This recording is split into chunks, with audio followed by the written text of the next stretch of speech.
Welcome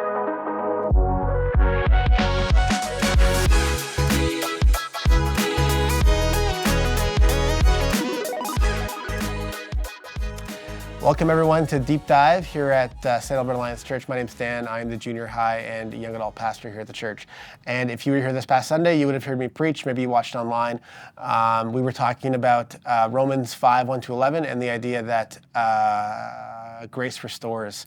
And so I just wanted to take just a few minutes just to maybe talk about a few things that I didn't get the chance to say. You may have heard me say that I could have preached for another hour or two, and that's actually true. I probably could have.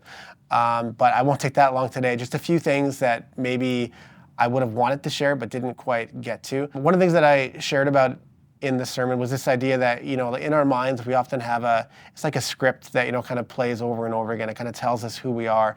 And as we read through the passage that in Romans 5:1-11, it talks about who you are in Christ. And it says, this is who you are now. And it's this idea that you stand just as if you've never sinned. So if you have, like a relationship with Jesus, if you have totally given over your heart to him, it's this idea that you now stand in this place with him where he sees you as though you've never sinned before. But oftentimes we have this script in our heads that tells us something different. And so we have to remember where we stood. And so one of the things I didn't get to was, at least for my script, and I don't know about your script, but my script in my head often tells me that I have to do better than others around me. There's kind of like this level of maybe competition that I feel like is true for me. And so this is true for me like in all aspects of life. This has been true for me with even my siblings. I think about my brother, who is also a pastor. And I've had moments where we've all been together as a family. And so my dad, who was once a pastor too, he might say something really positive about him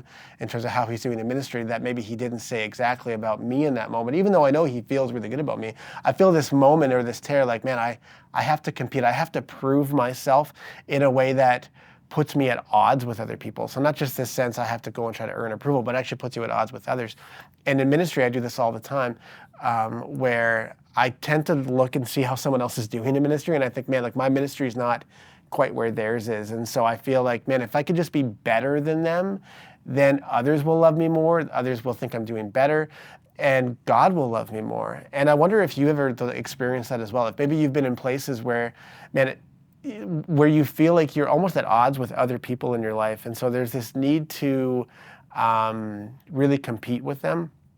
And so to one of the ways in which I think we can, kind of push back against that level of maybe script of compete in our heads is, again, to remember, though, where you stand in Jesus. Because, again, man, he sees you as if you have never sinned. So that means you don't have to try to prove your worth to anybody, because your worth has already been spoken over you on the cross. It was done. And so, when we see Paul say something, you have been made right, man, that should actually speak to us in the sense of, man, I don't have to try to earn anything. And so my level of, I compete with somebody else shouldn't be there either. And so one of the practices I do is I have to tell myself on a daily basis, I need to be a fan of everybody around me. I need to be a fan of my brother. I need to be a fan of those here in the office here with me, because, man, they are made in the same image of Jesus that I am, and they stand in the same place as I do.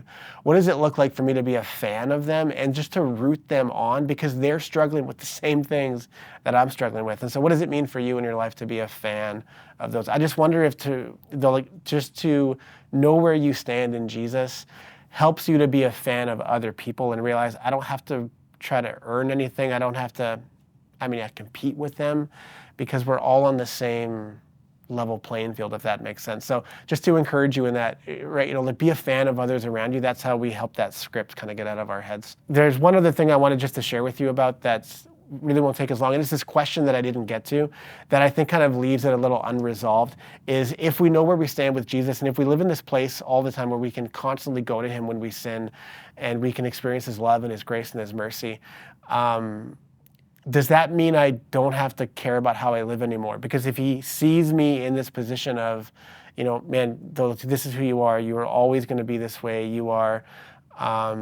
You stand just as if you've never sinned. Right, and now you can always go to Jesus, and there's always grace. Does that mean we take that they'll look for granted? Does that mean we kind of use that grace in such a way where it doesn't matter how we live our lives anymore? And just quickly, I want to speak to that. And Paul talks about this all throughout the first 4 chapters here in Romans, that it actually does matter how we live our lives. That even though we have grace, we don't see grace and we say, well, it's worthless to me. It's almost to the point where we take it for granted, where we just assume it's always there. Right? But the invitation from Jesus all the time is to come back to him. We need to go back to him because we need to come to a place in which we, again, hear from him. This is, to who I really am. I think oftentimes when we don't come to him, or when we feel like we can just kind of live life on our own and we can kind of do our own thing and it doesn't matter anymore because we have grace, I think about 2 things. I think about, number one, what does that say to those around us that says, yeah, we're saved, and so, yeah, I know one day I'm going to heaven, so it doesn't matter how I live.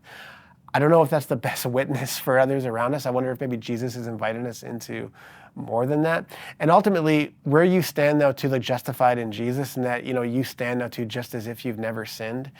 It actually comes with a life that's changed now too. As a result of what Christ has done for you, that should spur us on to be more and more like him. And as we experience more of him, as we are, and here's kind of another churchy word instead of justification, as we are sanctified, right, which means we are being made more and more into the image of Jesus daily. That should be the process of it. And so it's not as though we just kind of have this, it's not kind of like a one and done moment, but rather it's more about this idea that daily Jesus is now changing us, and he is molding us more into who we are and to who he wants us to be, and that's more and more like him. So it does matter how you live your life from this point forward, because it's a witness to the goodness of Jesus, and it's a witness to the fact that he has not only, saved you, but he is changing you. And so it definitely matters how we live now going forward. And so anyway, there's a lot more I could say. I just want to take a couple minutes here, like I said, just to encourage you in these things. If you haven't had a chance to watch the sermon, I want to encourage you just to go back and watch the sermon. You're going to find it here on our YouTube channel. As well, if you have maybe something you want to say, if there's a question that I didn't answer, or if there's something from the sermon you want to take away, or something maybe totally different, you're like, man, this is just on my head, you can comment right down below, and we're going to get right back to you on that as fast as we can.